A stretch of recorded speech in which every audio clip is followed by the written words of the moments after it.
Before you keep goldfish, or if you're just starting out with them, here are 10 things you should know. Goldfish need a lot of space. A common guideline many keepers use is a minimum of 20 gallons of water for the first fish and 10 gallons for each additional fish, and even that is too small for full-grown fish. This 37-gallon tank will not be adequate when these fish reach full size. I will need to provide a larger home for these fish in the future because goldfish can get big. They can reach an adult size over 12 inches long depending on the variety.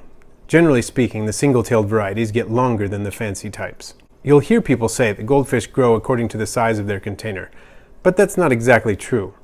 Tank size is one of several factors, including genetics, feeding, and the environment the fish were kept in before you had them.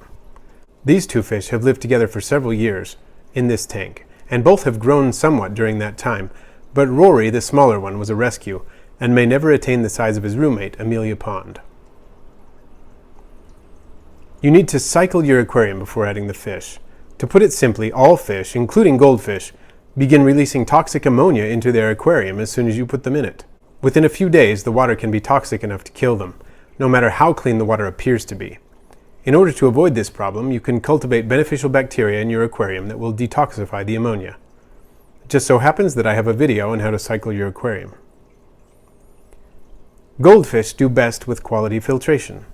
Properly maintained filters will help maintain good water quality. There are a wide variety of filter types that can work. Many goldfish keepers try to filter the entire tank volume 10 times per hour. I have an AquaClear 70 that circulates 300 gallons per hour, and a Marineland BioWill 200 that circulates 200 gallons per hour, totaling 500 gallons per hour, so my tank water is actually filtered approximately 13.5 times per hour. Change or rinse disposable filter pads or cartridges at least once per week. Weekly partial water changes are also very important. Some people recommend 35% of the water be changed once per week. I usually do 50 to 60% once per week. It's pretty easy with the right equipment and is one of the most important things you can do to keep your goldfish healthy. Goldfish need to be fed the correct quantity and type of food. They do not have true stomachs, and their digestive system is built to handle grazing all day. This means it is better to feed them very small amounts of food 2 or 3 times daily, rather than one big feeding. Give them no more at one time than they can finish completely in a minute or less.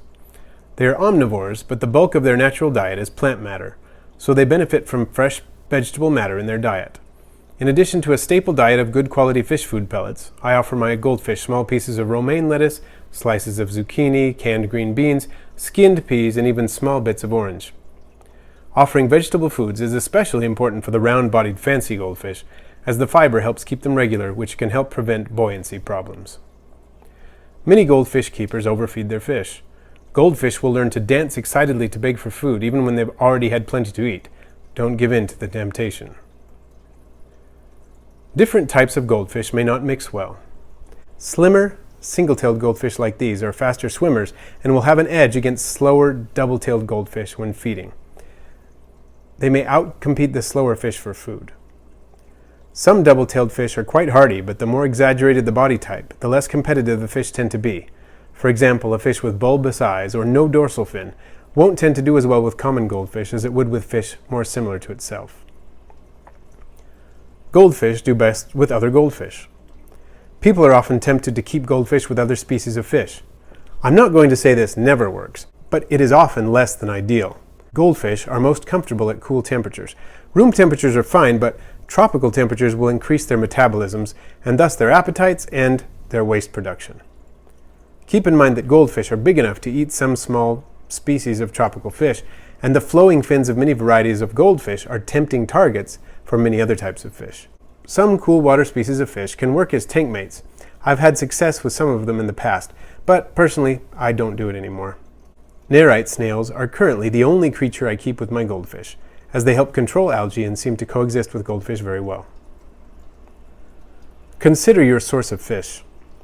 Buying feeder goldfish is not the best way to get a pet goldfish.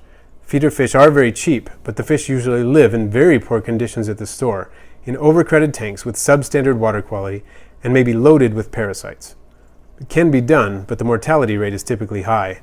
Goldfish sold as pets will cost more, but tend to have a better chance of survival. Goldfish can live a very long time. The longest I've had a goldfish personally is 16 years, and it's very possible that that fish lived much longer, as I had to rehome him back in 2004 as I moved overseas and couldn't bring him. But it's not unknown for goldfish to live several decades.